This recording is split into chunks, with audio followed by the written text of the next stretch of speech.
kakak-kakak, Ibu akan sampaikan topik 11 dulu. Ternyata sekarang waktunya luar biasa.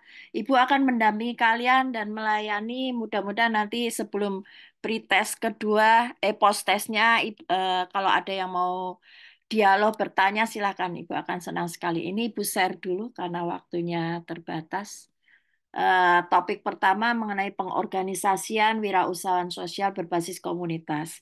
Ibu berharap kalian semua posisikan, rasakan sebagai seorang social entrepreneurship. Mudah-mudahan sudah paham betul adalah seseorang yang punya paham betul value, nilai-nilai lokal, kemudian ada permasalahan sosial yang membuat kalian tergugah, dan kemudian eh, mencoba mengatasi itu masalah terserah pengangguran kah, kemiskinan kah, maupun masalah lingkungan yang saat ini sedang luar biasa, dan tentu bersama warga setempat. Itulah poin basis komunitas bersama warga setempat. Bersama itu tidak hanya memaksa mereka ikut, tetapi membuka kesadaran dengan prinsip pengembangan masyarakat untuk mereka berpartisipasi aktif. Tugas Ibu hari ini adalah pengorganisasiannya seperti apa, Bu? Kalau saya akan bersama masyarakat mengembangkan satu usaha sosial. Itu pertanyaan pentingnya. Oke. Jadi setelah kuliah ini Ibu akan contohkan sebelum contoh tentu seperti apa sih sebenarnya pengorganisasian itu. Kemudian kita belajar dari Amerika, India, Inggris kalau nggak salah tentang keragaman usaha berbasis komunitas itu seperti apa pengorganisasiannya. Isu apa yang harus kita pertimbangkan dalam memilih bentuk pengorganisasian atau pengelolaannya. Kemudian kita telaah karena kita akan melaksanakan ini, sehingga prosesnya seperti apa, proses pengelolaannya, dan solusinya apa kalau kita kemudian mengalami beberapa kendala, apa bagian terpenting yang harus menjadi kunci bagi kita untuk menjadi solusi gitu. Ada 4 poin. Oke,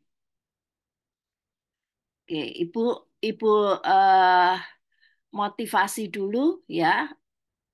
eh, ini sebenarnya mengulang topik-topik sebelumnya, tetapi ada kata kunci pengorganisasiannya ya, yaitu membentuk usaha, basisnya tadi Ibu sudah katakan nilai-nilai sosial setempat, mengatasi masalah sosial komunitas, kemudian based on komunitas itu artinya manfaatkan potensi lokal, baik sumber daya alam, manusia, nilai lokal, dan pengorganisasian basis komunitas itu kata kuncinya adalah partisipasi aktif dari komunitas dalam proses 3, merencanakan, melaksanakan, kemudian mengelola termasuk mengevaluasi usaha tersebut.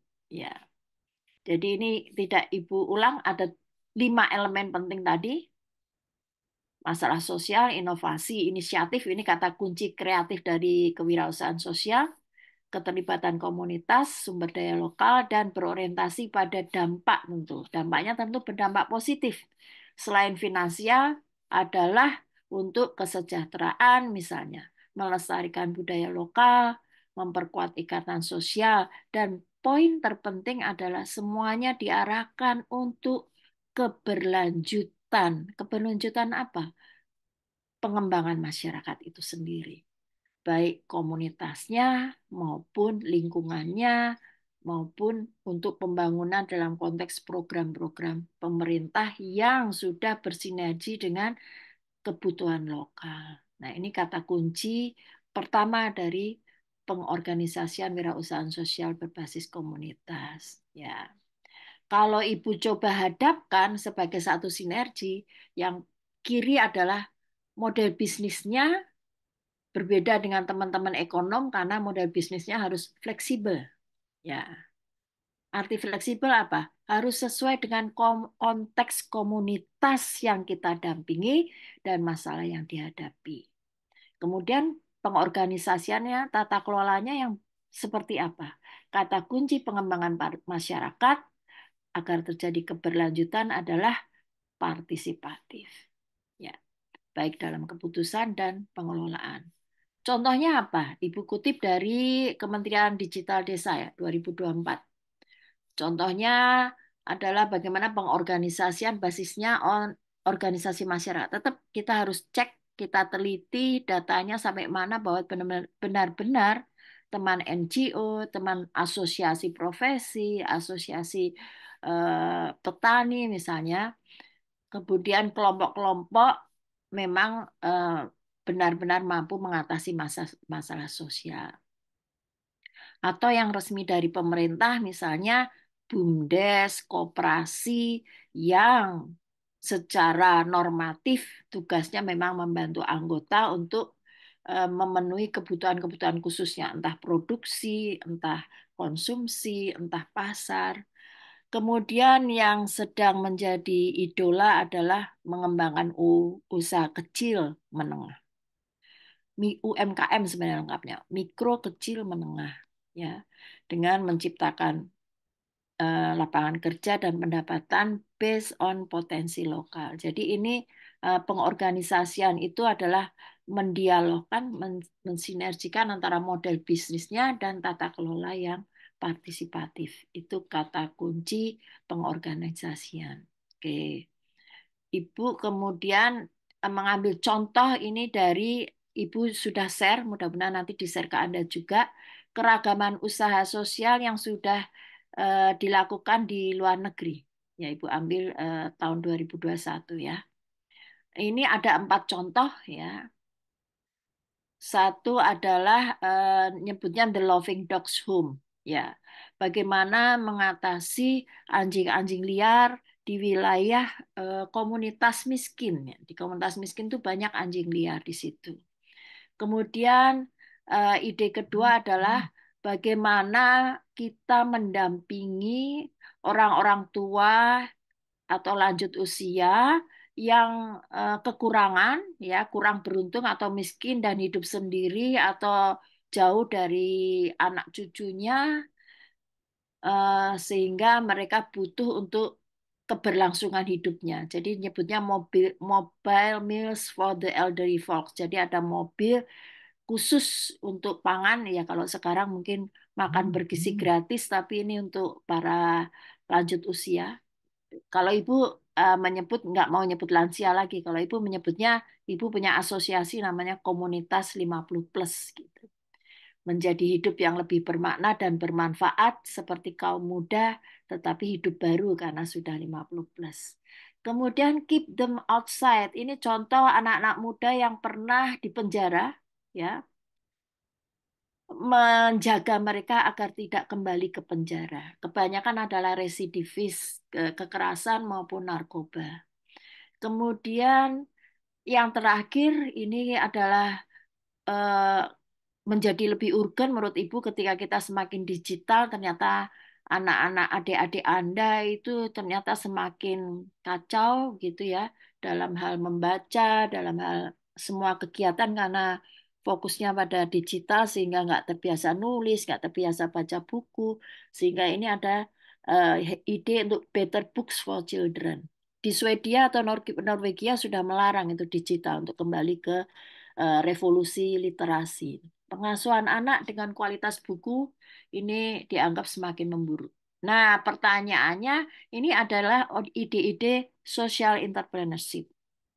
Bagaimana pengorganisasiannya? Pertanyaannya, karena kita sedang topik pengorganisasian. Oke, ya, ini eh, kita contoh satu-satu ya. Ini tadi yang anjing berkeliaran di komunitas miskin. Ya, awalnya polisi melakukan kekuasaan dengan menembak dan menguburkan. Justru kemudian muncul penyakit, rabies dan sebagainya, sehingga muncullah apa namanya aksi kolektif dari penduduk setempat, ya, untuk mereka eh, justru bukan penduduk setempat ini, yang aksi kolektif itu dari para pendatang, ya. Berharap bahwa anjing-anjing liar ini bisa dikumpulkan, dirawat, dianggap sebagai hewan peliharaan, dan diberi dana untuk institusi atau kelembagaan yang merawat anjing tersebut. Jadi dari komunitas miskin mereka tidak peduli, bahkan akhirnya mereka terluka, bahkan mereka kemudian tertular sakit. Sehingga datanglah kaum pendatang yang berharap bisa mengelola lebih baik, mengatasi solusi tersebut. Ya. Jadi kolektif atau kelompok ya, kelompok perempuan pendatang ini mengatasi masalah, membangun organisasi, ya, rutin aktivitas mengambil anjing, menyembuhkan penyakit, menampung, dan kemudian mencari pemilik baru yang merawat. Ya. Kelemahannya adalah mereka nggak mampu bayar semua kebutuhan dana untuk beli truk, sewa pengemudi, pegawai, dan seterusnya. Nah, permasalahan itulah yang memunculkan kemudian bagaimana pengorganisasian yang sosial yang tepat. Ini tadi baru bicara social entrepreneurship mengatasi anjing liar. Ya. Semoga nanti mereka yang mau memelihara itu mampu membeli anjing yang diselamatkan sehingga ada dana yang masuk. Jadi tadinya diberikan siapa yang mau merawat, tapi bila ada berharap yang mau merawat itu membeli anjing tersebut. Ini isu pertama, usaha sosial dalam bentuk merumahkan anjing liar gitu. Isu yang kedua adalah memenuhi kebutuhan pangan bergizi bagi kaum komunitas lansia, nggak apa udah ibu sebut lansia dulu. Jadi ini ceritanya ada pengusaha sukses ya ingin berkontribusi sosial, yaitu melihat selama ini para lansia semakin sendiri, nggak terawat, tidak berpenghasilan, kurang makan dan sebagainya. Banyak lansia yang kurang beruntung seperti itu. Pemerintah sadar, tapi mereka hanya mampu masuk, ya udahlah masuk panti jompo, bentar lagi juga mati gitu. Tapi pengelolaan juga cukup mahal, nggak ada solusi. Kemudian di satu sisi lain ya, selain pengusaha sukses yang ingin berkontribusi, punya modal, pemerintah terbatas dana, ternyata ada pengusaha yang pengalaman bisnis restoran dan catering. Mereka komitmen baik, saya yang sediakan makan sederhana dan layak untuk lansia, dengan biaya $2 sehari. Jangan pakai $1 rupiahnya sekarang ya. Ibu lagi sedih nih kalau bahas dolar sekarang. Selama bisnis lancar. Jadi pengusaha ini yang punya bisnis ini nggak suka menyebut ama, tapi juga nggak ingin bisnis. Jadi bagaimana menarik sukarelawan, bersedia bekerja tanpa bayaran dan gajinya lebih rendah. Jadi tetap dibayar sukarelawan tapi gajinya lebih rendah. Percaya bahwa Clean akan bangga dalam hal ini lansia dengan kemandirian mereka. Jadi percaya bahwa kaum lansia pun semangat untuk mendapatkan manfaat tersebut, tapi juga mereka punya kemandirian, berharap bisa membayar dengan cara mereka, jadi sesuai kemampuan mereka. Nah, pertanyaannya, pengorganisasian seperti apa yang seperti ini? Kalau tadi yang pertama benar-benar sosial gitu, yang ini sudah mulai hibrid, ada sosialnya, tapi juga berharap ada kemandirian, rasa bahwa memiliki, bahwa saya juga bisa bayar sesuai kemampuan saya. Gitu. Kemudian yang ketiga ini adalah isu kaum muda yang residivis, udah di penjara, keluar di penjara lagi. Ya, karena mayoritasnya pecandu narkoba, mas, masyarakatnya menjadi residivis kejahatan, jadi beban. Nah, ada satu perempuan, seorang perempuan, awalnya pecandu narkoba, udah pernah di penjara, udah pernah diresidivis, kemudian mereka bertemu dengan seorang pekerja sosial laki-laki, ya, kemudian menyadari bahwa sepertinya kita harus bantu kaum muda. Jadi mereka kemudian bekerja di pemerintah sebagai pekerja sosial. Ada sekolahnya khusus, seperti Kementerian Sosial punya sekolah khusus waktu itu di Bandung. Pendekatannya adalah terfokus, ya, konseling pribadi, ya. Tetapi akhirnya merasa dengan pemerintah ada keterbatasan, mereka keluar dan mendirikan lembaga baru. Masalahnya, mereka nggak cukup sumber pendapatannya. Jadi berharap dengan melalui jaringan baik pihak swasta, pihak berwenang, mereka mampu menjalankan organisasi apa social entrepreneurship ini lebih baik. Nah, pertanyaannya sama. Bagaimana pengorganisasian usaha seperti ini? Yang idenya adalah membantu pemerintah sebenarnya supaya anak-anak muda tidak kembali di penjara. Gitu. Terakhir, yang keempat, ya, ini ide tentang buku untuk anak-anak. Ada satu keluarga suami istri suka buku dan suka anak-anak. Dan mereka menyadari kualitas buku saat ini semakin buruk, ya. Kemudian mencoba bekerja sama dengan penerbit, tetapi penerbit mengatakan, buku-buku ini kuno, ini harus diinovasi kreatif supaya menarik untuk anak-anak sekarang. Kemudian punya kelompok-kelompok penulis buku, seperti Ibu juga punya kelompok gemar menulis, gitu misalnya Ibu ya, yang bersedia menginvestasikan tabungan dan membantu membuat buku yang lebih menarik. Kerjasamanya akhirnya dengan penerbitan dari teman. Tetapi masalahnya sama, dana, keterbatasan dana. Jadi punya sumber daya, punya keahlian, tapi keterbatasan dana. Bagaimana pengorganisasian yang terbaik? Nah, ada 4 isu ya, Kak. 4 isu dengan 4 tema berbeda, tapi masalahnya sama. Bagaimana mengorganisir usaha kewirausahaan sosial mereka. Nah, kemudian Harper dan Parek mengatakan hati-hati. Isu yang harus dipertimbangkan dalam mengorganisir atau membentuk organisasi dalam kewirausahaan sosial, ya utamanya adalah basis komunitas. Ini ada beberapa hal. Oke. Satu, kita harus ya tempatkan kalian sebagai social entrepreneurship ya. Pertanyaan untuk kalian adalah kalian harus punya investasi keuangan. Sumbernya apa yang paling cocok untuk investasi keuangan yang dibutuhkan? Risikonya apa? Keamanannya apa?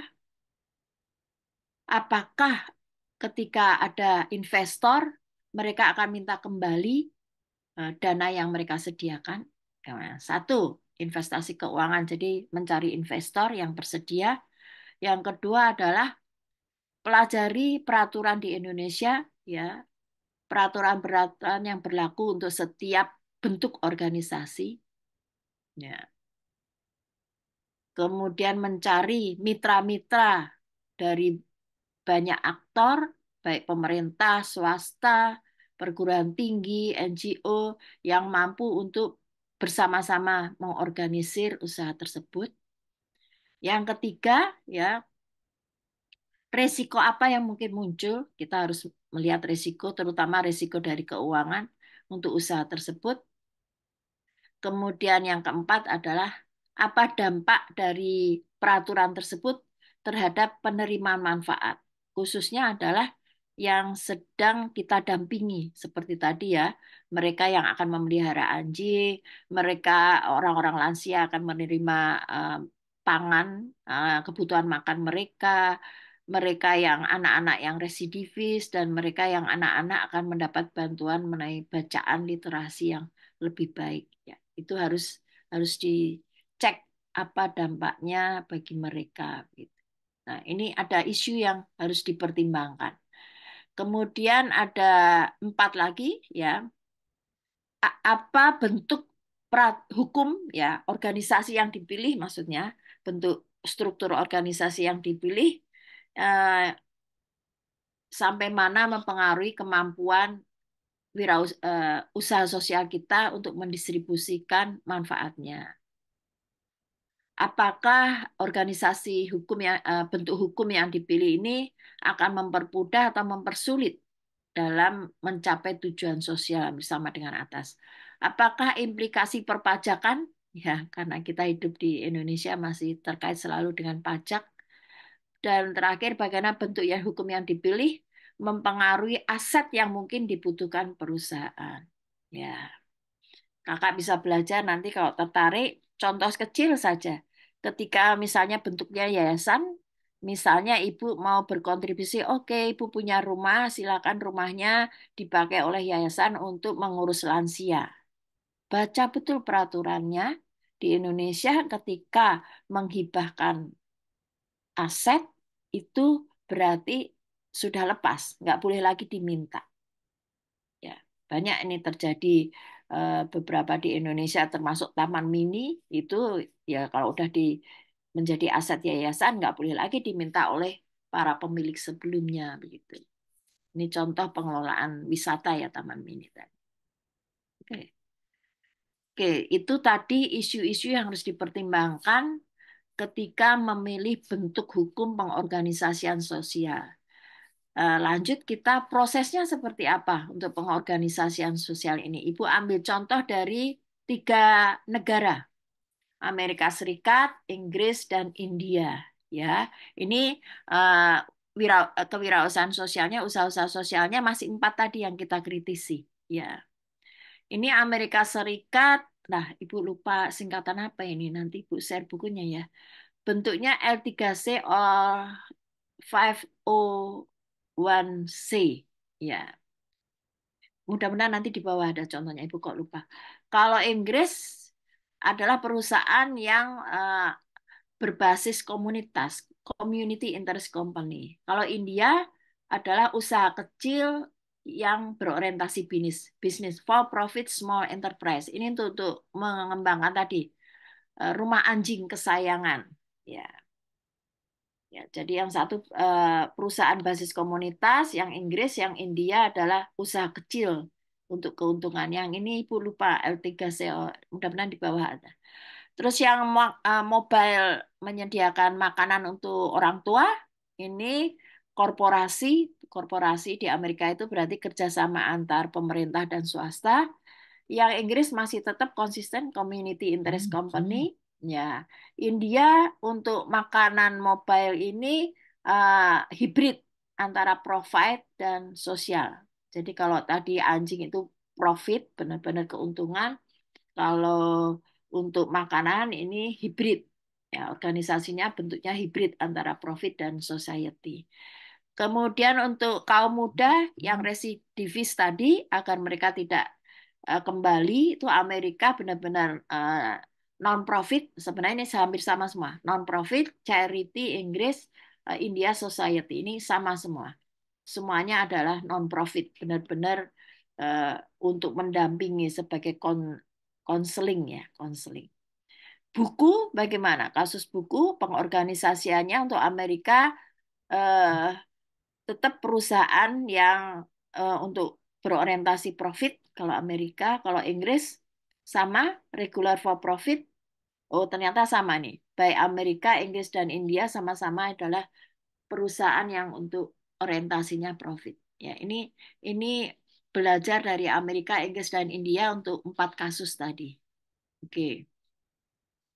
Oh, ini singkatannya alhamdulillah ada ya. Amerika tadi. Yang pertama tadi L3C itu sebenarnya adalah organisasi nirlaba. Tapi menurut pengalaman Amerika untuk kasus anjing menyayangi anjing dengan menyediakan rumah bukan struktur ideal untuk perusahaan sosial yang berusaha investasi keuntungan.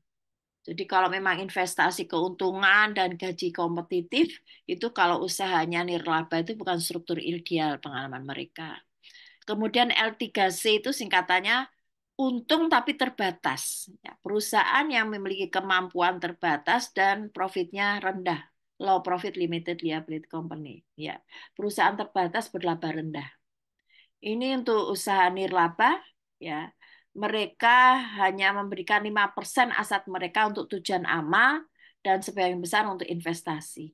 Ya, jadi dengan laba yang secukupnya, maka mereka punya yayasan 5% untuk amal dan selebihnya untuk investasi. Kemudian benefit corporation, korporasi manfaat ini untuk manfaat publik tadi contoh yang residivis ya. Ini harus sertifikat ya.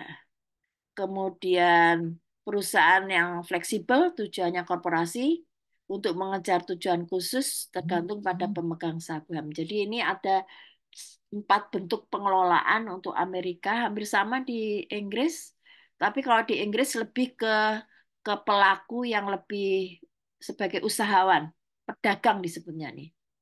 Sole traders and partnership, limited company, ya, dan badan amal terdaftar. Jadi badan-badan amal kalau di Indonesia banyak badan amal, lebih berbentuk badan amal kalau di Indonesia.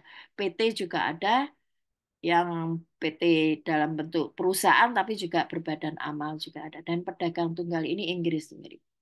Kalau di sama ini di Inggris masih ya eh, community interest company ya, industrial dan provident society dan hukum amal ya, berbadan hukum amal tapi untuk amal ya.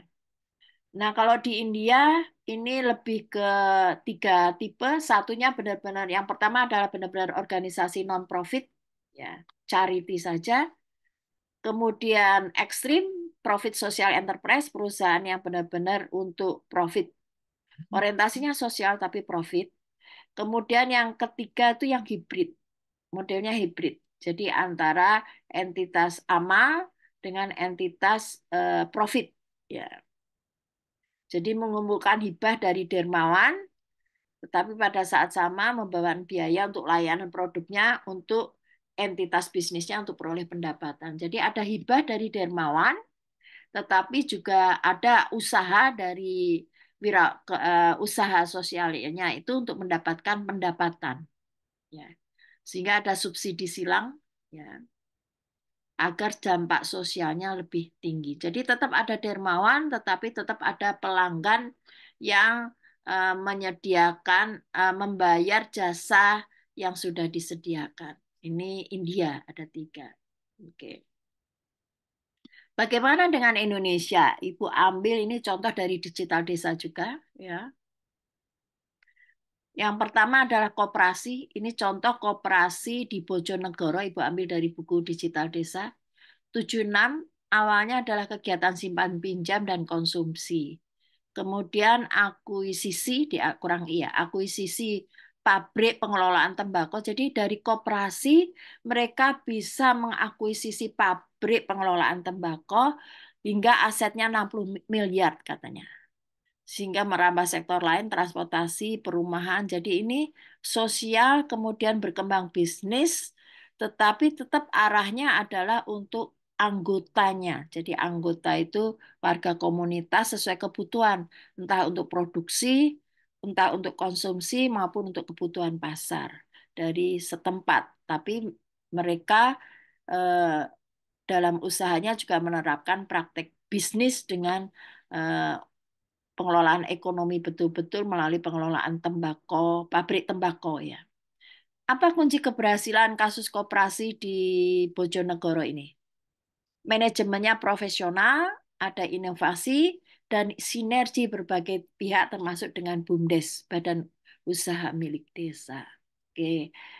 Kasus kedua yang Ibu kutip adalah di Klaten, yaitu potensi wisata mata air. Ya, tadinya mata air ini karena tempat wisatanya itu kemudian sumber mata airnya dijadikan tempat wisata, kemudian tumbuh villa dan sebagainya, akhirnya mata airnya mengalami krisis, ada konflik, akhirnya lah dikelola oleh desa untuk pengelolaan yang lebih baik, termasuk menciptakan alternatif-alternatif seperti UMKM, wisata budaya, hasil-hasil budaya masyarakat setempat, sehingga menjadi satu potensi wisata yang lebih baik. Tidak hanya bermanfaat secara ekonomi, pendapatan maupun ekonomi, tetapi juga bermanfaat secara sosial karena membangun jaringan yang lebih kuat. Apa kunci keberhasilan dari BUMDes ini? Inovasinya, karena kata kunci wirausaha sosial itu selalu inovasi dan kreatif, menggabungkan potensi alam dan pariwisata. Tadi kan tadinya hanya potensi alam aja, wisata air, tapi kemudian pariwisata menjadi tempat menginap, budayanya, UMKM-nya, manajemennya transparan. Kalau di sini yang koperasi manajemennya profesional, ini manajemennya transparan. Kemudian partisipasi warga lokal. Partisipasi tidak hanya kerja, tapi partisipasi aktif. ikut mengambil keputusan atas perencanaan program sampai kemudian pengelolaan dan evaluasi. Yang terakhir contohnya adalah UMKM, tapi dicontohkan oleh Digital Desa ini Persatuan Kelompok Wanita Tani, dianggapnya ini contoh UMKM yang mengelola pertanian bekerja bersama, maaf. Sebagai satu kelompok, kerja bersama menciptakan produk pertanian berkualitas tinggi dan akhirnya mampu meningkatkan pendapatan keluarga. Apa kuncinya?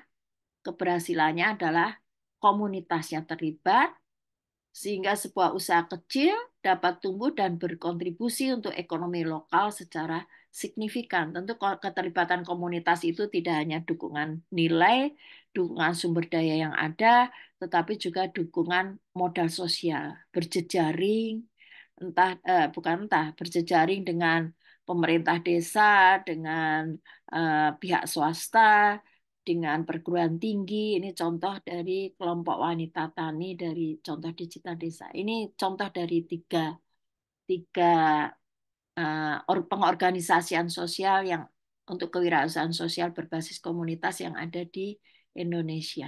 Nah, pesan terakhirnya apa dari buku tersebut? Bahwa tidak ada struktur bisnis yang sempurna untuk sukses dalam usaha sosial. Ingat, nggak ada yang sempurna. Model yang pada akhirnya menjadi terbaik untuk pengembangan kewirausahaan sosial berbasis komunitas tergantung. Nah, ingat, kalian sebagai wirausahaan sosial, modelnya pengelolaan organisasi ini tergantung barang atau jasa yang diberikan seperti apa. Pasar yang dilayani siapa. Bagaimana kemampuan kita dalam membangun tata kelola ini untuk memperoleh dana untuk pertumbuhan. Bagaimana ini terpenting nih? Baik konteks makro Indonesia, konteks meso pemerintah daerah maupun konteks lokal komunitas desanya, kondisi politiknya seperti apa, kondisi sosialnya seperti apa, kondisi budayanya seperti apa. Ya, itu perlu dipertimbangkan oleh kita sebagai wirausahaan sosial yang berencana untuk mengembangkan usahanya supaya berkelanjutan. Ya, tidak hanya berkelanjutan itu hanya tata kelola partisipatif oleh komunitas, tapi bisnisnya, organisasinya seperti apa. Itu kata kuncinya untuk eh, tentang pengorganisasian sosial berbasis kewirausahaan sosial berbasis komunitas. Nah, tapi nggak hanya menyampaikan pesan, Harpers juga ada solusi. Jadi ada pertanyaan-pertanyaan kunci yang perlu kalian pertimbangkan sebagai social entrepreneurship pada waktu mengembangkan usaha, ya. Solusi untuk bentuk pengelolaan usaha sosial itu ada pertanyaan. Pertanyaan ini, ya. Pertanyaan atau isu yang harus dipertimbangkan. Satu, berapa banyak uang yang dibutuhkan? Jadi tetap harus kerja sama-sama ekonom dulu, ya. Harus bisa menghitung, ya, tentang tentang usahanya ini, uang yang dibutuhkan untuk mendirikan dan menjalani perusahaan. Siapa yang akan dapat manfaat dari layanan usaha social entrepreneurship ini? Apakah perusahaan hanya akan berciri amal saja? Tadi kan ada amal atau profit oriented menjualnya atau hibrid. Kepada siapa ya akan dijual? Apakah mereka bersedia bayar? Berapa proporsinya mungkin seperti lansia tadi, kami mau mandiri bayar, tapi mungkin nggak bisa semua, misalnya kalau 25.000 mereka mampu 10.000, jadi 15.000 harus dicari dari amal atau dari investor. Apakah badan pemerintah lokal, ini terutama ya, Pemda setempat, juga dapat manfaat dari kegiatan tersebut? Contohnya tadi, kalau residivis kan sebenarnya tanggung jawab Pemda. Nah, kalau kita membuat satu wirausahaan sosial mengatasi para residivis, maupun menurut Ibu adalah revolusi literasi tadi, bacaan untuk anak-anak itu juga tanggung jawab pendidikan oleh Pemda setempat. Apakah dapat manfaat? Dapat. Oleh karena itu, mereka semestinya pemerintah lokal juga berkontribusi atas biaya yang dibutuhkan. Apakah ada lembaga swasta atau publik yang dapat dibujuk menyumbangkan biaya awalnya baik dalam bentuk uang dan barang? Nah, ini biasanya adalah lembaga-lembaga badan amal atau swasta yang punya CSR atau publik para aktor, para pelaku-pelaku yang memang dermawan untuk berkontribusi. Apakah ada individu atau institusi kaya yang bersedia menyumbang dana awal hampir sama ya dengan yang atas? Itu pertanyaan ya yang harus dipertimbangkan ketika kita memutuskan organisasi sosialnya seperti apa. Ini Ibu kutip sedikit, tidak ada undang-undang atau bentuk hukum yang seragam untuk perusahaan sosial baik secara global maupun nasional. Jadi selalu khas mengingat konteks komunitasnya dan mengingat peraturan hukum di Indonesia dan mengingat seberapa besar modal sosial atau jaringan sosial yang bisa kita bentuk bersama dengan aktor-aktor lain. Nah, ini topik pertama kita. Oke. Boleh ini satu pertanyaan atau angkat tangan sharing? Ada siapa kakak? Sebelum ibu lanjut kedua. Ada yang mau sharing atau mau bertanya, boleh.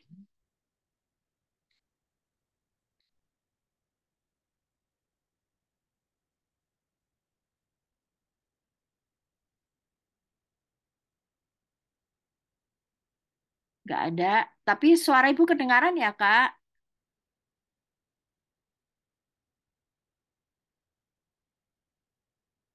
Kedengeran Ibu. Terima kasih. Siapa ini suaranya merdu banget? Diana, Nurul, ada mau share nggak? Kalian udah mencoba jadi social entrepreneurship belum?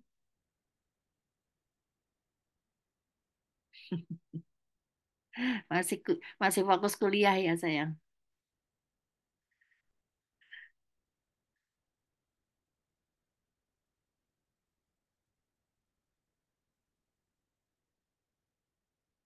Belum, Bu.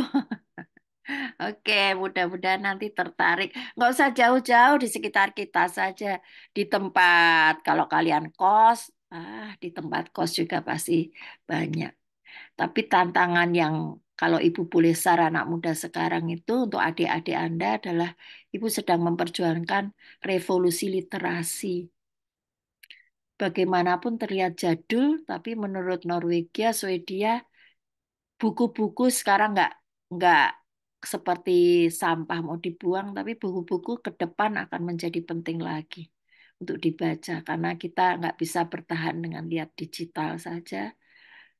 Tetap menulis itu penting, berlatih menggerakkan tangan penting supaya adik-adik Anda tidak apa ya, ya itu late apa perkembangannya tertunda ya perkembangan tumbuh kembangnya, bahkan speech delay dan sebagainya karena mereka nggak belajar lagi bagaimana menggerakkan anggota tubuhnya untuk belajar menulis dan sebagainya. Mudah-mudahan jadi perhatian Anda.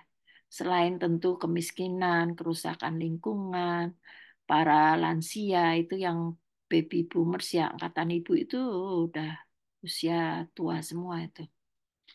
Tapi ibu nggak mau disebut lansia, ibu maunya komunitas 50 plus.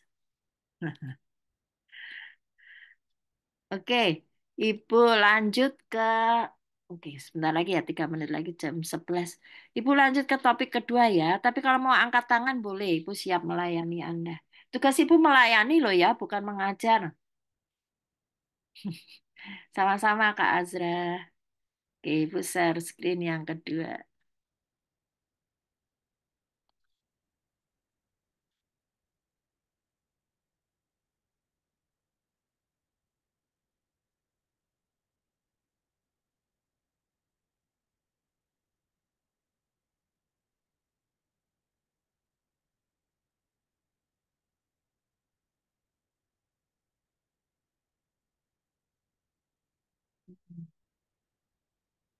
Nah, ini udah mulai kita kemudian kalau tadi bagaimana membayangkan bentuk organisasinya atau tata kelolanya ketika kalian punya social entrepreneurship dengan basis komunitas.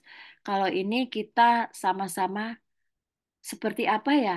Kalau kemudian social entrepreneurship ini eh, dikaitkan dengan ekonomi lokal dan dikaitkan dengan community development. Mudah-mudahan udah dapat mata kuliah community development ya. Udah belum, Kak? Kak Rivaldi ini udah pada terima, udah dapat kuliah community development belum? Kalau pengemas sudah, Bu. Mas sudah ya, Sudah, Alhamdulillah. Ibu. Iya, kita harus belajar betul pengemas karena kita tidak pakai bahasa lagi pembangunan masyarakat, tapi pengembangan masyarakat. Karena apalagi nama departemen kita ini. Tapi nggak tahu, ini ada yang dari luar departemen ya, Kak Rivaldi? Iya, Bu, ada, Bu. Oh ya, oke, nggak apa-apa. Karena kita tetap harus bersinergi. Baik riset, riset maupun action di masyarakat tuh bukan lagi monodisiplin, tapi transdisiplin. Supaya dengan beragam keilmuan kita bisa mendampingi komunitas dengan lebih baik. Oke, ini interaksi. Ibu ambil dari teman-teman komunikasi, ya kalau Ibu sebenarnya lebih ke sosiologi, jadi Ibu ini belajar dari teman komunikasi sama-sama ya. Oke, ini ada 5 poin ya, dan 2 poin terbawah ini adalah belajar dari COVID-19. Mudah-mudahan belum kedaluarsa gitu. Kita belajar dari pengalaman COVID-19 ya. Yang pertama adalah apa sebenarnya interaksi itu, baik secara bahasa komunikasi maupun secara prakteknya di dalam realitas ekonomi lokal, kewirausahaan sosial, dan momen masyarakat. Kemudian apa maknanya, terutama dalam konteks kita sebagai community development. Ya. Bagaimana konstruksinya, itu 3 utama. Oke.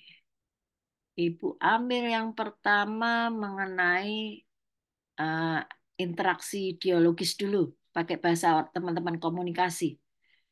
Ini meet implementasi dari komunikasi. Jadi interaksi itu adalah implementasi komunikasi. Ya. Jadi nggak pakai komunikasi ya nggak ada lah tindakan bersama. Interaksi itu adalah tindakan beragam antar pelaku, minimal 2 pelaku ya, aktor ibu menyebutnya ya. Tindakan bersama interaksi ini syarat terjadinya adalah kalau ada komunikasi. Nah, yang ahli komunikasi bisa memahami ada komunikasi verbal, nonverbal, dan sebagainya. Kemudian ke dalam lagi, komunikasi itu akan muncul karena ada kebutuhan untuk mengurangi ketidakpastian. Ya, kan bertindak lebih efektif ya untuk mempertahankan atau memperkaya ego. Kemudian kata kunci dialogisnya. Nah, dialog atau ada yang menyebutnya komunikasi partisipatif, yaitu komunikasi yang dibangun 2 arah. Syaratnya ada 3, dibangun dengan dialogis itu. Ada pemahaman bersama, ada kesepakatan atau persetujuan bersama, ada tindakan bersama. Mutual understanding, mutual agreement, dan mutual action. Nah, Ibu awali dari ilmu murni komunikasi ya, mengenai pemahaman interaksi dialogis. Mudah-mudahan bisa dipahami. Ya, kemudian interaksi dialogis ini tadi ini kalau gambarnya sama aja mutual understanding, agreement, action ya. Ada landasannya keterbukaan, kebebasan dan pertanggungjawaban, kemudian saling menghargai kata kuncinya ya, tanpa memandang perbedaan ya. Karena saling menghargai bukan jadi komunikasi satu arah antara bos dan bawahan tidak. Walaupun posisinya berbeda tapi kita menganggap kita setara. Ya, itu kata kunci dialogis ini gambarnya. Oke.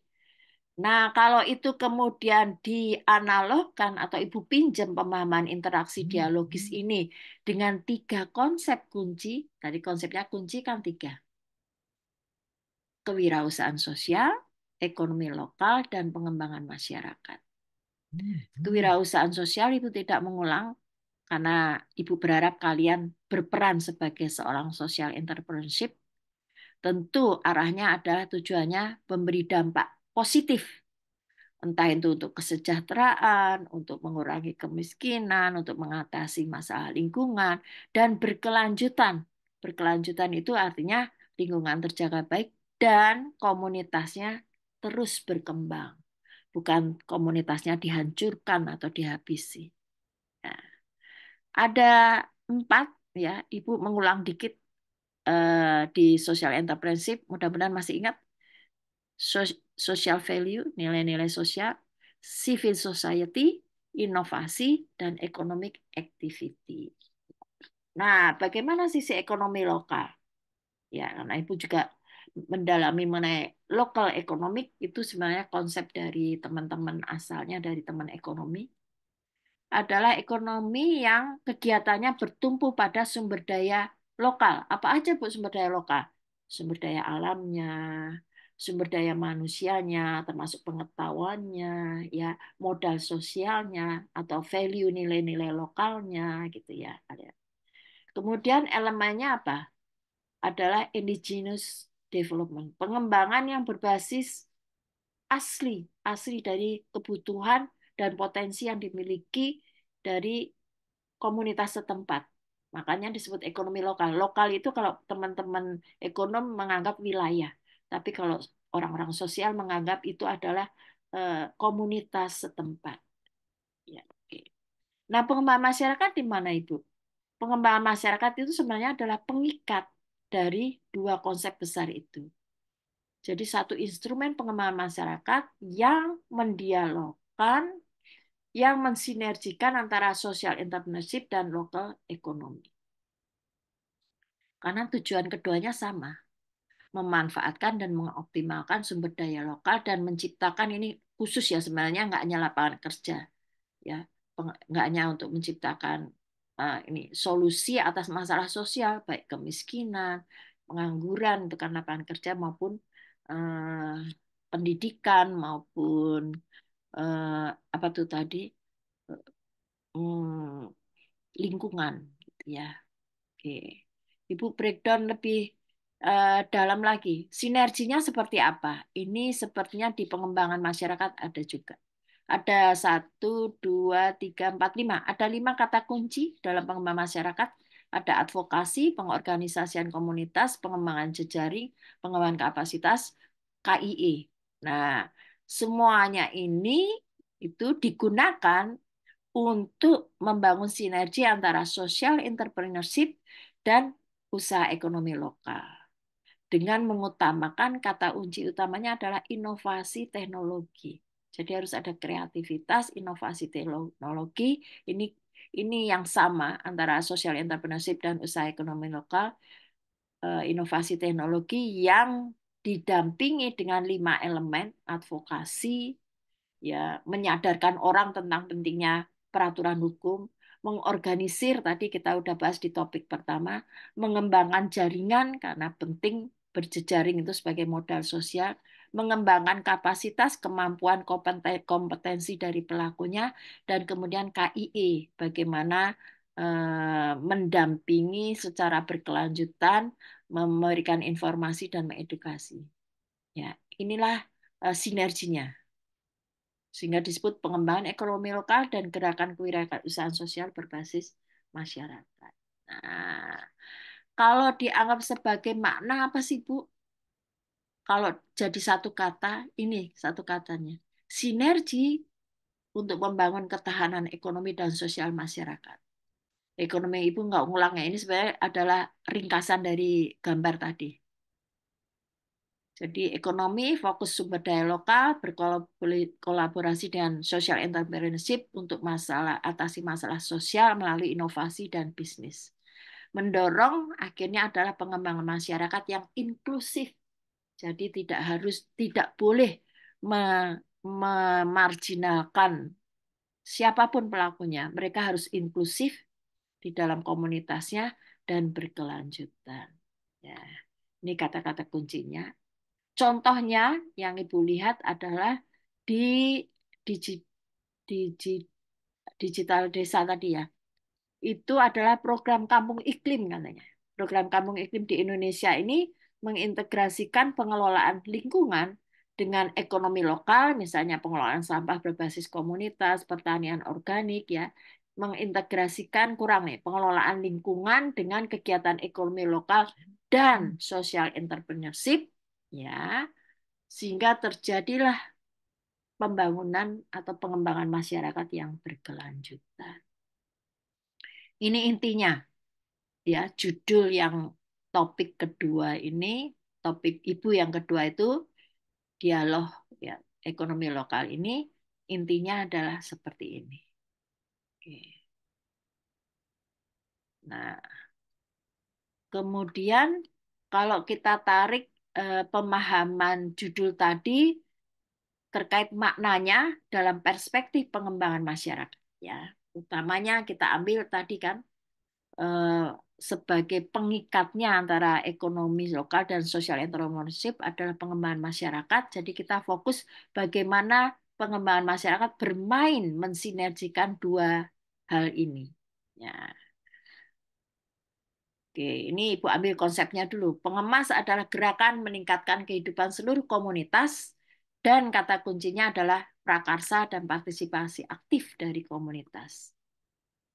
Jadi pengembangan masyarakat ini instrumennya untuk mendialogkan eh, dua konsep tadi, social entrepreneurship dan ekonomi lokal, maka instrumennya adalah pengembangan masyarakat sebagai pemikat. Pengembangan masyarakat bisa dimaknai, baca bukunya pengemas, Ibu review sedikit saja, bahwa pengembangan masyarakat itu bisa dalam bentuk pengembangan masyarakat lokal, bisa dalam bentuk perencanaan sosial, bisa bentuk aksi sosial. Ya, mudah-mudahan masih ingat definisi masing-masing ya, Ibu nggak ngulang. Di bukunya Soeharto ada. Ya, kita sekarang kerja memposisikan kalian sebagai seorang pengembangan masyarakat yang sedang mengikat atau mensinergikan antara ekonomi lokal dan kewirausahaan sosial. Apa tugasnya? Ini mereview tugas kita sebagai seorang pengembangan masyarakat dulu, ya. Pertama adalah kita harus melakukan social mapping, pemetaan sosial. Pemetaan sosial ini dua hal.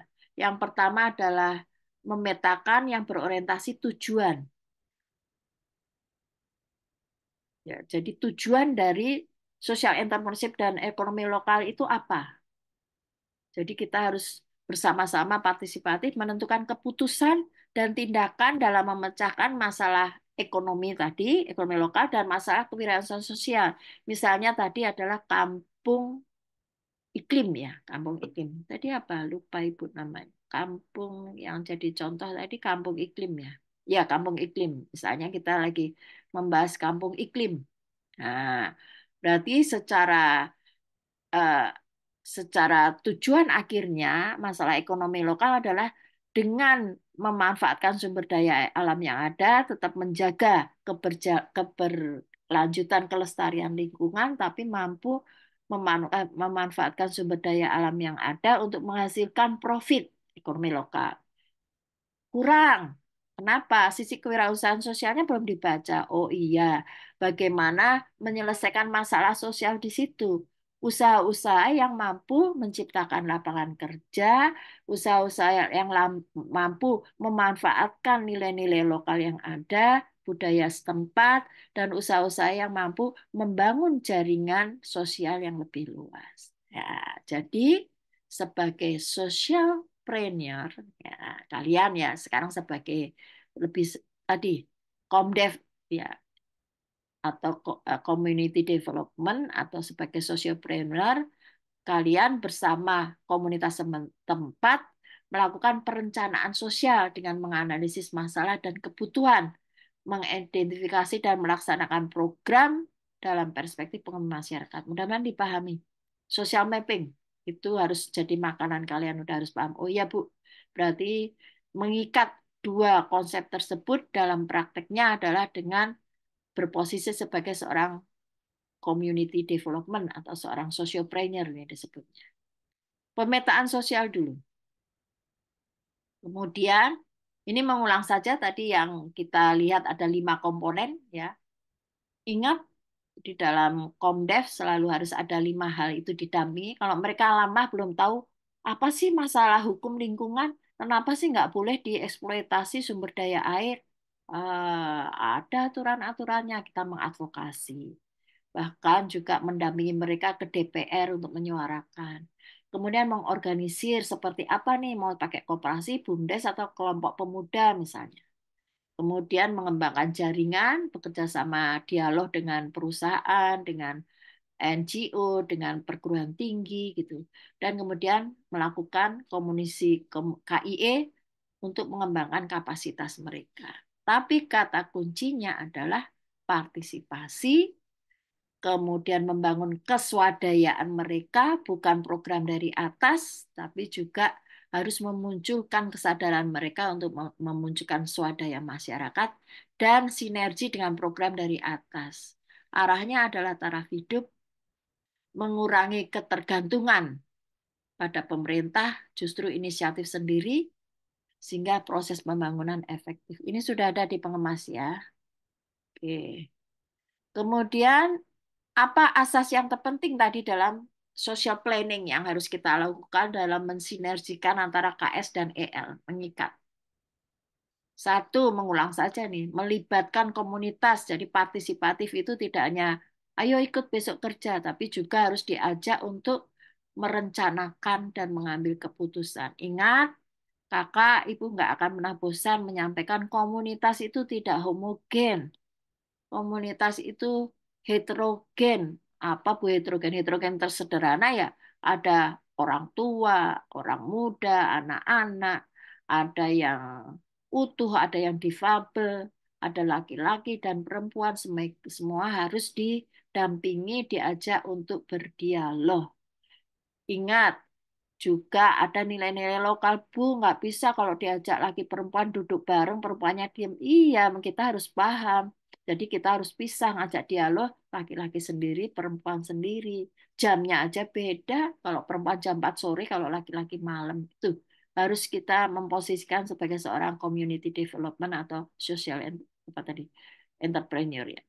Sinergikan strategi komprehensif. Ya, tentu masing-masing pihak punya kepentingan. Swasta punya kepentingan jelas, ya. Pemerintah punya kepentingan jelas, NGO punya kepentingan jelas, tapi kebutuhan warga juga harus diwadahi. Jadi sinergi strateginya itu program-program itu disinergikan. Utamanya adalah basis kebutuhan dari masyarakat. Beri akses untuk para warga ya terhadap semua bantuan-bantuan untuk peningkatan kapasitas. Baik ahli mau dijadikan ahli apa, teknis, fasilitas, insentif ya, bahkan digital. Ya, riset ibu mendampingi melalui World Bank itu bagaimana keterampilan para petani kakao dan kopi. Penelitian menunjukkan hasil riset ibu menunjukkan hanya 19%, paling maksimal 20% para saudara-saudara ibu para petani yang punya HP smart, handphonenya smart. Lah yang lain gimana? Nggak bisa mendownload aplikasi dong. Bagaimana tentang penyuluhan beternak bertani kakao atau kopi yang baik karena HP-nya nggak smart, nggak bisa aplikasi. Nah, itu satu satu PR. Siapa yang akan membantu mereka untuk bisa punya HP smart? Belum petani itu siapa, Bu? Iya, yang punya anak-anaknya. Kalau anak-anaknya sedang sekolah ya bapak taninya atau ibu taninya nggak bisa akses. Pinjemnya kalau udah di rumah. Nah, jadi harus selalu kritis siapa nih ya yang bisa mengakses apa. Mengubah perilaku profesional. Ya, jadi eh, profesional itu artinya mereka punya tujuan yang jelas bagaimana melakukannya. Nah, ini harus kehati-hatian. Ingat ya, pakai prinsip pengemas ya. Jangan merasa kalian yang lebih pinter. Dampingi supaya mereka merasa, oh iya saya bisa Bu. Ya. Senang sekali kalau mereka mengatakan saya bisa Bu. Iya, kalian yang pandai bukan ibu. Oke. Nah, sekarang tentang proses belajar contoh ya. Ini contoh pengalaman COVID. Ya. bagaimana mengaitkan, mendialogkan tiga konsep ini, di mana pengemas sebagai pengikat dalam konteks kehidupan ketika kita mengalami COVID. Mudah-mudahan masih relevan. Ya, di satu sisi memang COVID itu memberikan luka, ya luka itu penderitaan yang luar biasa, ya. Antara lain FAO memperingatkan bencana kelaparan, krisis pangan dan sebagainya. Tapi sisi positifnya kita ambil positifnya apa? Membuat kita sebagai seorang community development yang bekerja untuk komunitas sadar bahwa pangan adalah soal mati hidup suatu bangsa adalah benar.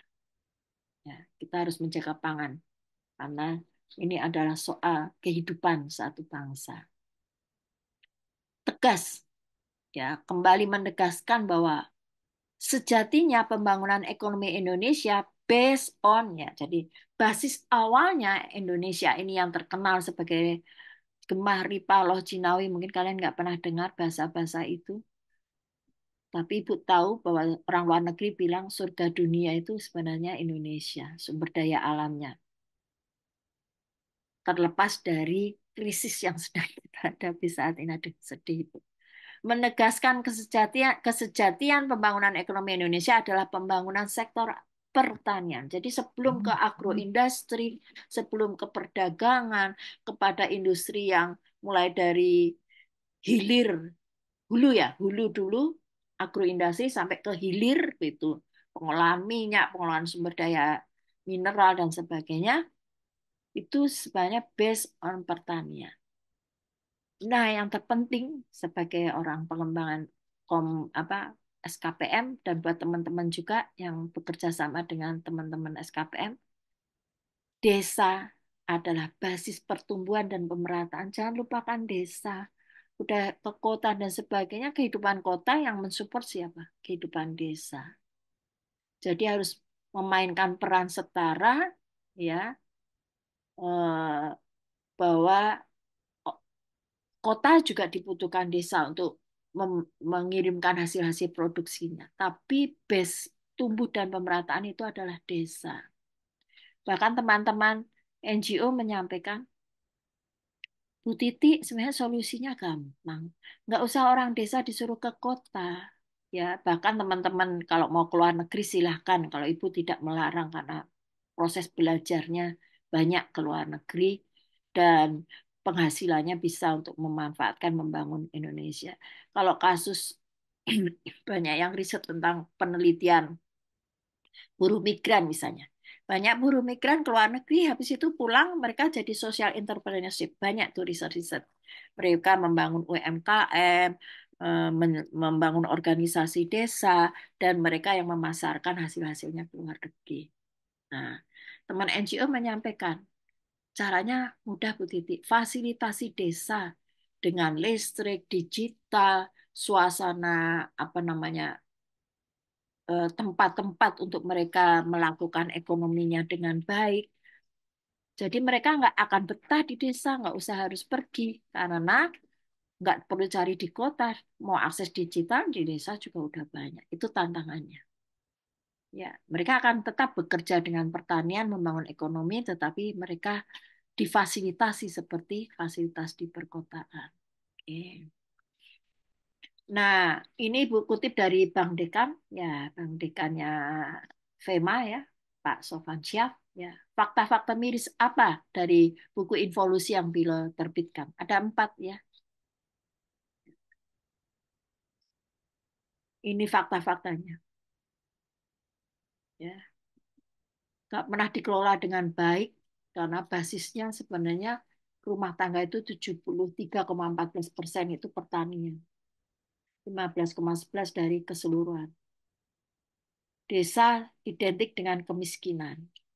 Kemudian tenaga kerja muda produktif, supaya besar nggak tertarik pertanian, pelemahan objek maupun subjek pangan, reforma agraria pelemahan, mandeknya pendekatan dalam pembangunan pertanian di pedesaan, alokasi dana desa tidak tepat sasaran, ini udah banyak dikritik, kelembagaan ekonomi lokal, misalnya BUMDes, tidak diorientasikan sebagai berfungsi untuk ekonomi lokal, tidak adanya ini yang terpenting yang menjadi inovasi dari Bank Dekan, data desa presisi.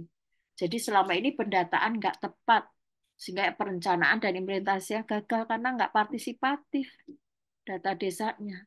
Sebenarnya berapa sih luas lahannya, berapa sih tanaman pisangnya, berapa sih kebutuhan pupuknya, berapa sih orang miskinnya, itu datanya belum tepat. Ini yang menjadi inovasi dari Bank Dekan. Oke.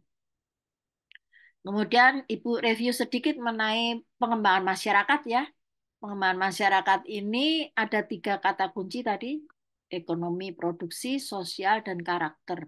Ya, sehingga menghasilkan arahnya pengembangan masyarakat adalah keberlanjutan. Harus ada totalitas, harus ada integritas, dedikasi, dan loyalitas. Subjeknya siapa? Ingat, tidak heterogen, tidak homogen, maaf.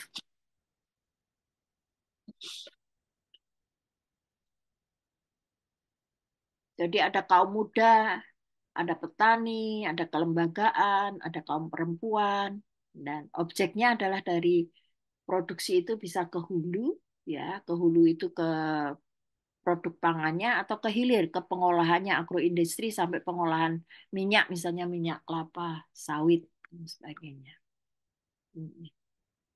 Nah, kemudian yang ketiga adalah dalam konteks COVID tadi itu tantangan 4.0 khususnya untuk pertanian ya.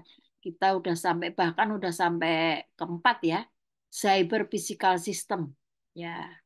Tantangan untuk ketika kita mau mensinergikan kewirausahaan dan pengembangan ekonomi lokal, ada loh revolusi apa teknologi pertanian yang arahnya efisien, efektif, presisi. Bahkan kalau kakak mengecek gitu ya di media digital, misalnya contoh di Cina. Di Cina itu karena memang tenaga kerjanya sudah berkurang, kaum muda nggak mau punya anak, yang lansia udah pada tua, sehingga benar-benar memang kekurangan sumber daya manusia, sehingga sudah ada itu apa namanya pabrik yang gelap, artinya gelap itu pabriknya itu tidak butuh lagi energi cahaya luar biasa karena apa? Karena mereka semuanya serba robot, nggak ada lagi manusia yang bekerja di situ. Kalau sebelum-sebelumnya Ibu pernah contohkan masih ada mengelola lahan pertanian walaupun tinggal petani seorang diri dengan teknologi, tapi masih ada manusianya. Kalau ini semuanya sudah serba robot karena memang kekurangan tenaga kalau di Cina. Jadi benar-benar disebut revolusi pembangunan pabrik yang istilahnya gelap karena memang udah semuanya robot, nggak ada lagi manusia di situ.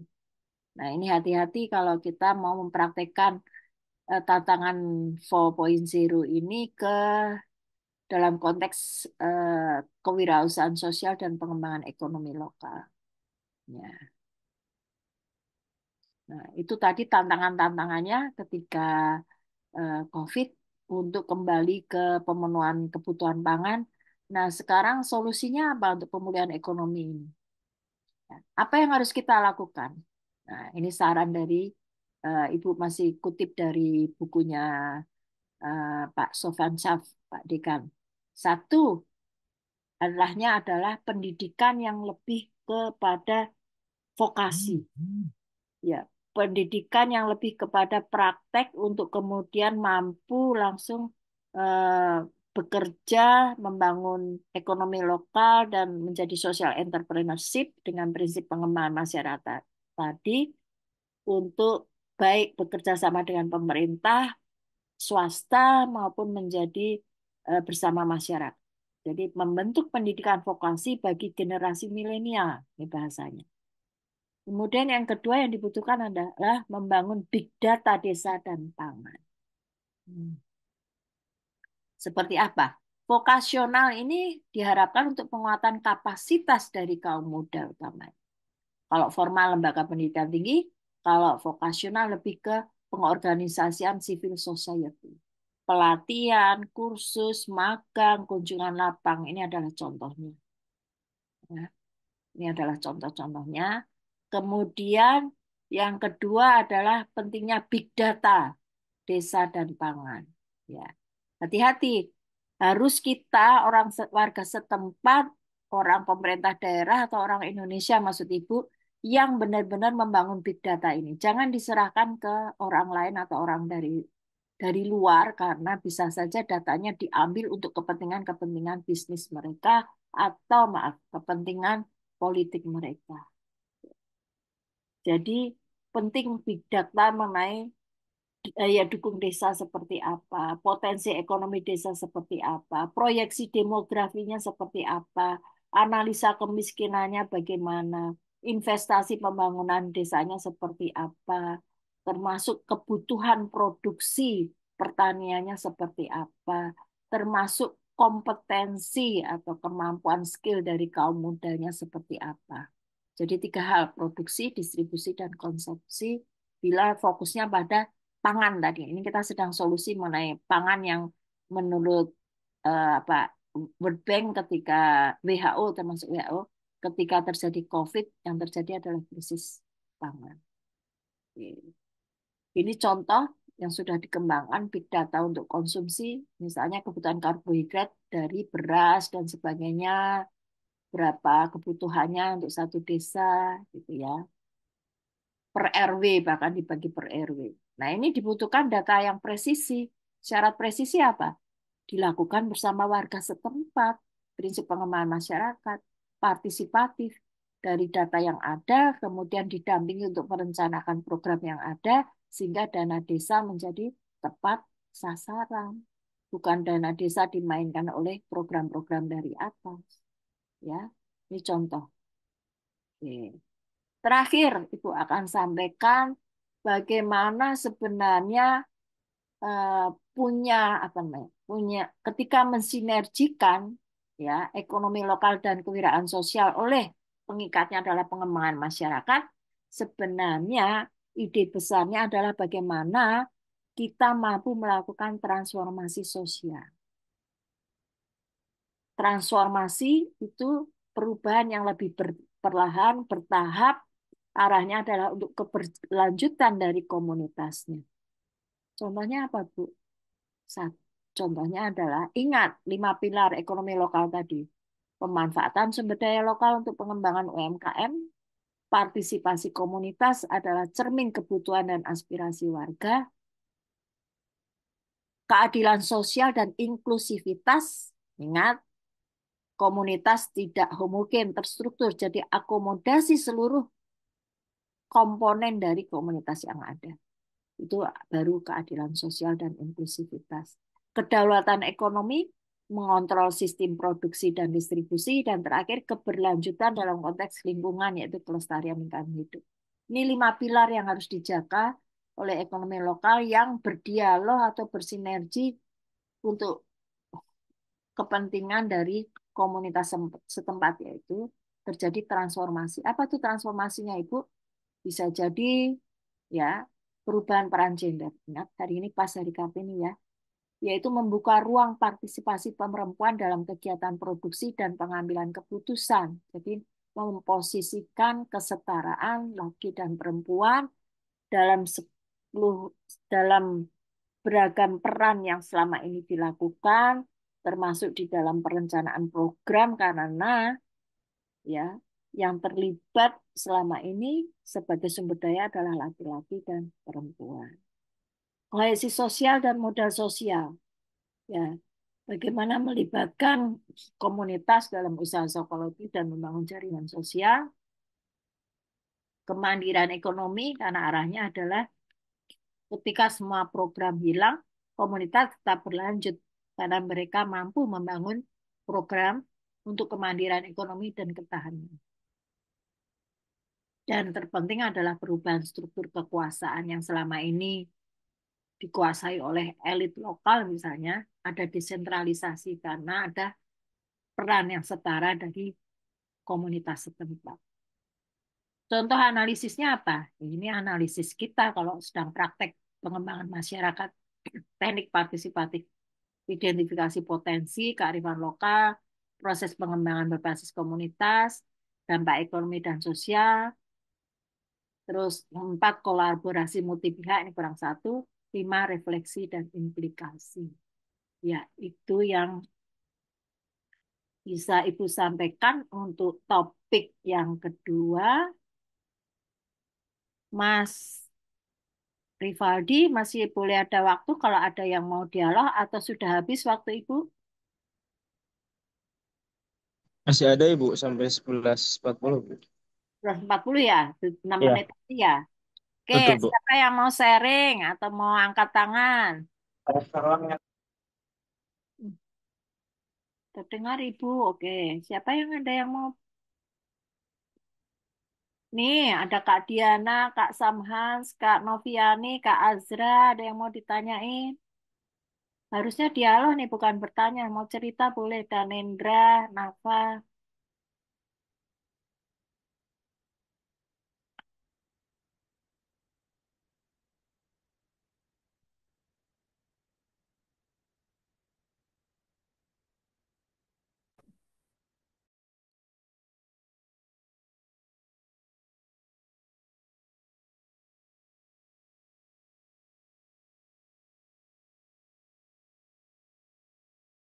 Silakan teman-teman, jika ada yang mau sharing atau bertanya, Padahal ataupun juga Kak Rivaldi juga boleh sharing loh pengalamannya kan Kak Rivaldi kan lulus bukan? Rivaldi pengemas ya? Ambil pengemas bukan? Skripsinya tentang apa? kalau saya tentang transformasi digital Ibu di Ah, Sibirwetan. boleh dong di-sharing dong. Adik-adiknya biar terinisiatif. Apa Kak Rivaldi ceritakan poinnya yang terkait dengan pasti ada kaitannya dengan sini. Apalagi digital. Kalau yang Sharing Kak. terkait dengan, ya Bu, kalau yang terkait dengan uh, skripsi saya Bu, yang terkait dengan LKS, Nah, yang konteksnya. nah, eh kalau tapi kalau secara hasil sih Bu, hasil skripsi saya memang nah, kan saya memotret ini ya Bu. Skripsi saya tuh bagaimana memotret Bu, sepertinya kalau yang skripsi mungkin ini Bu, saya ingin lebih tertarik ketika saya melakukan pengemas di waktu itu. Ini juga salah satu ide yang kemarin alhamdulillah bisa lolos PIMNAS Bu. Tapi ini ini juga erat dengan LKS Bu. nah, Nah, jadi kalau kemarin yang sama juga di Bandung hmm. konteksnya gitu ya. Cuman memang ini konteksnya adalah pengelolaan mata air, Bu. Ah, sip. Pengelolaan mata air. Jadi apa namanya? Memang awalnya apa namanya? Bahwa kan mata air ini sumber, jadi mata air ini apa namanya? Menjadi sumber untuk 3 desa, Nah, tetapi apa ya Bu, intinya apa namanya, mereka tuh kurang peduli lah intinya seperti itu Bu dengan mata air ini. Jadi dibiarkan apa namanya, mata airnya tidak terjaga gitu kan. Bahkan juga justru mata air itu dibuat apa namanya, betonisasi begitu Bu. Betonisasi astagfirullah. gitu kan. Nah, Memang awalnya betonisasinya untuk embung gitu ya, tapi akhirnya jadi wisata gitu kan. Dan justru ketika ada intervensi orang ke sana masuk begitu ya, jadi akhirnya apa namanya, justru mata air itu berpotensi rusaknya lebih sangat tinggi begitu ya. iya, iya. Nah, akhirnya yang kami lakukan sebenarnya yaitu Bu, bagaimana pertama adalah menumbuhkan apa namanya, bahwa ini tuh masalah gitu ya, Hmm, dengan melakukan ya diskusi begitu ya. Kemudian juga melakukan sedikit eh, kalau kami dulu pendekatannya adalah video Bu.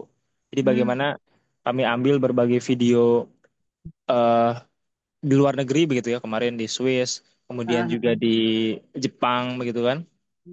Bagaimana mata air itu bisa dikelola dengan baik gitu, wisatanya muncul, tapi misalkan tapi tetap gitu ya, bahwa karena airnya sebagai sumber kehidupan begitu ya.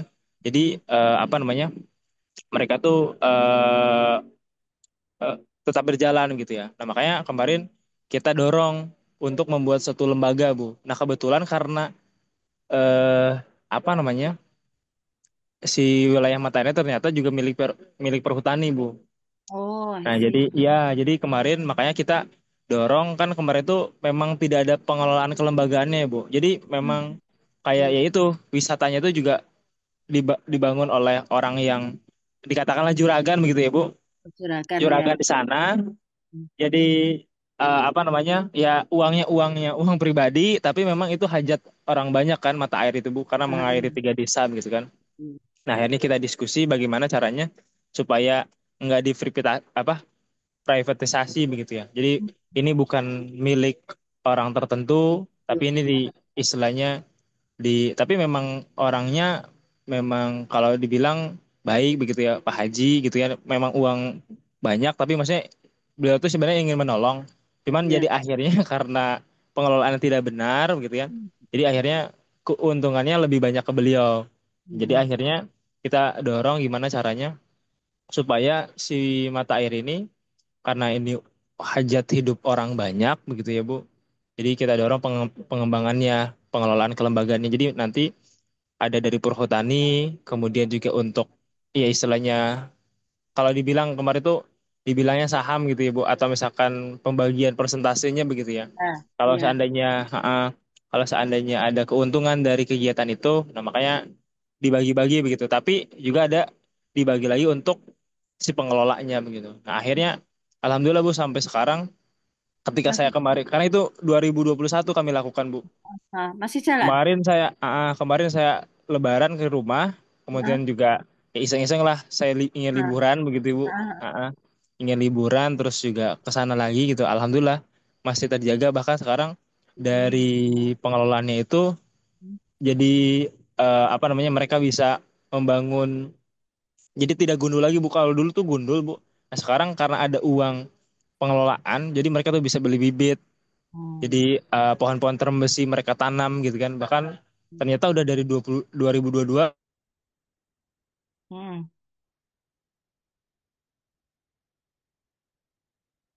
Loh, kok hilang Kak Rivaldi?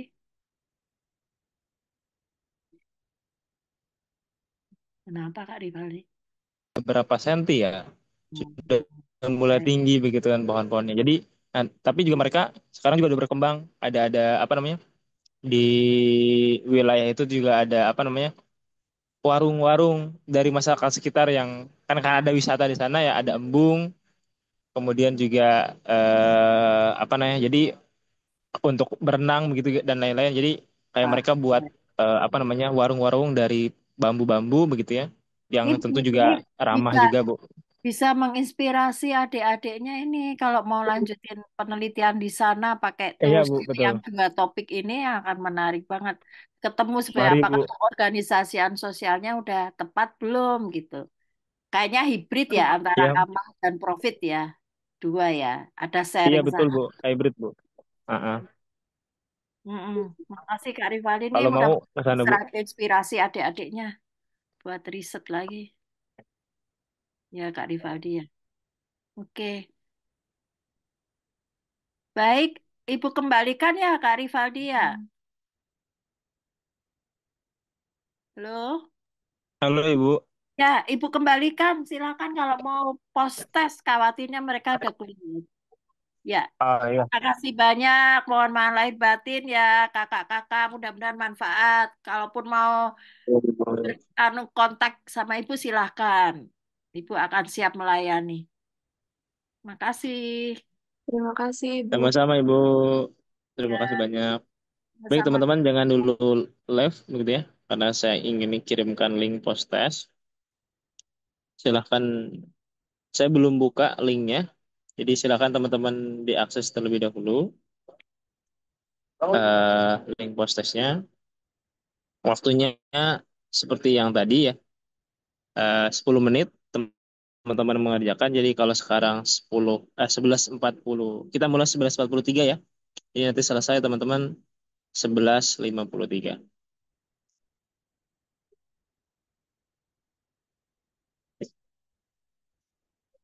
Baik, silakan teman-teman untuk mengisi. Boleh, kalau untuk mengisi boleh live dari Zoom gitu ya. Dan silakan mengisi, nanti jam 11.53 saya secara otomatis menutup link postasinya ya. Terima kasih teman-teman. Selamat melanjutkan aktivitasnya.